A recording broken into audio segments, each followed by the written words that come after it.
Welcome to Math247.com, Understanding Whole Numbers and Money. Lesson 1, Rounding a Number. When a number is rounded, it is an estimate of its actual value. When we round a number, we are creating a similar number and value that is easier to use during math calculations. Round numbers in this lesson will always end in one or more zeros. The rule of rounding. When a value is halfway between two numbers or more, we round up. If it is less than halfway, we round down. This applies to all numbers at all times. What do we round to? We need a target to round to so that our numbers make sense. In this lesson, we will round to the nearest 1, 10, 100, or 1,000. What does it mean to round to the nearest 1, 10, 100, or 1,000? When we say nearest one or whole number, this means that we are only allowed to create numbers we get when we count by 1. Instead of 1.29, we would use 1. This is called rounding down. If we were given 1.50, which is the halfway point between 1 and 2, we would use 2. This is called rounding up. These rules are especially useful when dealing with currency. Taking a look at the diagram here, the halfway point between $1 and $2 is $1.50. Any value that is $1.50 or more is rounded to $2. Any value that's less than $1.50 is rounded down to $1. Any values that are below $1 or above $2 are not considered in this interval. Only numbers between $1 and $2 are eligible for rounding in this interval. So, $1.29, since it's less than halfway between $1 and $2, meaning that it's less than $1.50, is rounded down to $1. Any number that's $1.50 or more is rounded up to $2.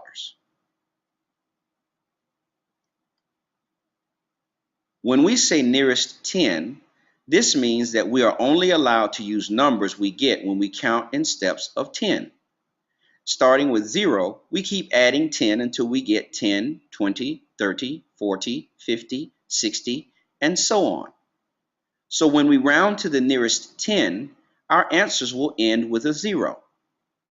In the diagram below, we see that values that lie between $20 and $30 are rounded accordingly.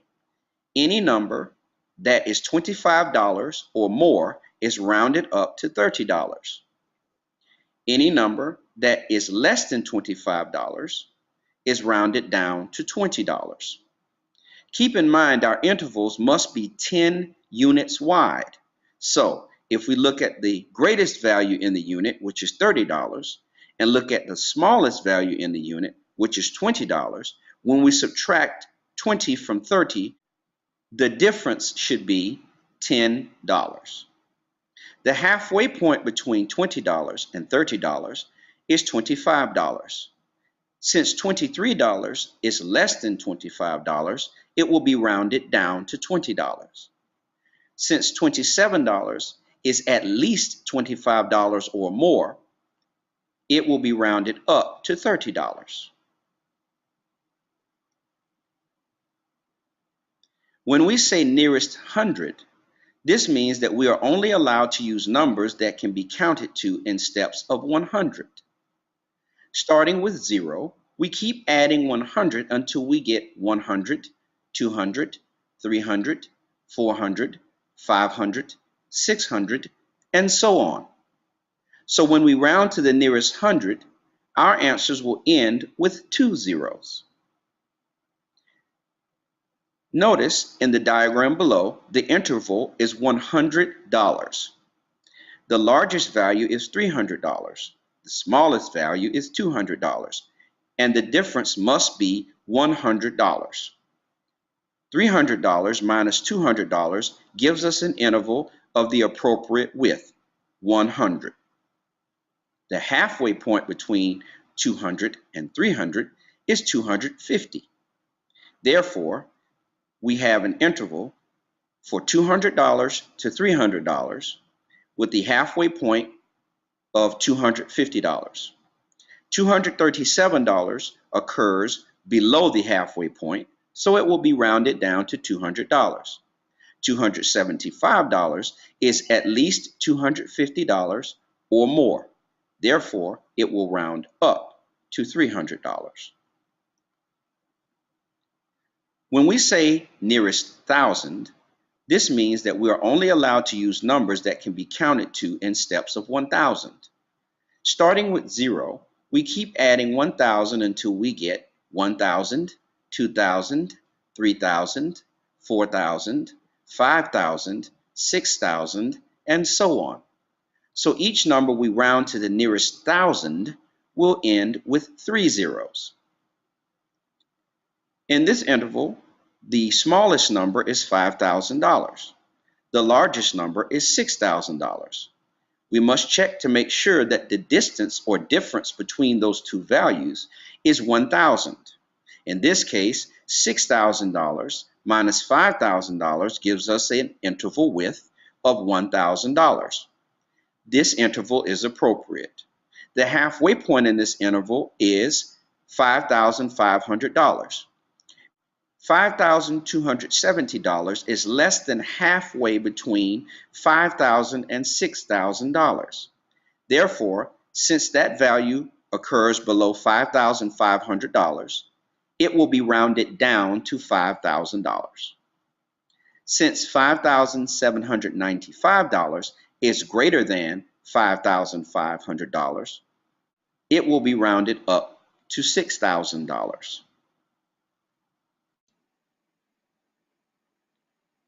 Rounding to the nearest whole dollar. How does this work with practical numbers that we use from day to day, such as in the world of money and banking? Let's use a monetary example to illustrate our rules of rounding to the nearest dollar. Example 1.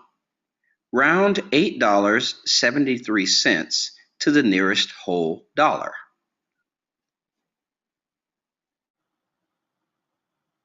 The answer is $8.73 falls between $8 and $9. Since we are rounding to the nearest dollar, we are trying to determine if $8.73 is closer to $8 or $9. Looking at the diagram, we see that all numbers that occur beyond the halfway point must be rounded up. $8.73 is greater than the halfway point, $8.50, so we must round up. Therefore, $8.73 is estimated to be $9. The new estimate is $9. Rounding to the nearest 10. Let's use a monetary example to illustrate our point of rounding to the nearest 10. Example 2. Round $87 to the nearest 10. Answer. $87 falls between $80 even and $90 even. Notice that our interval is 10 units wide and the units are even. We are trying to determine if $87 is closer to $80 or $90. The halfway point is $85. Therefore, since $87 is greater than the halfway point of $85, we round up to $90. $87 is greater than the halfway point, $85, so we must round up. The new estimate is $90.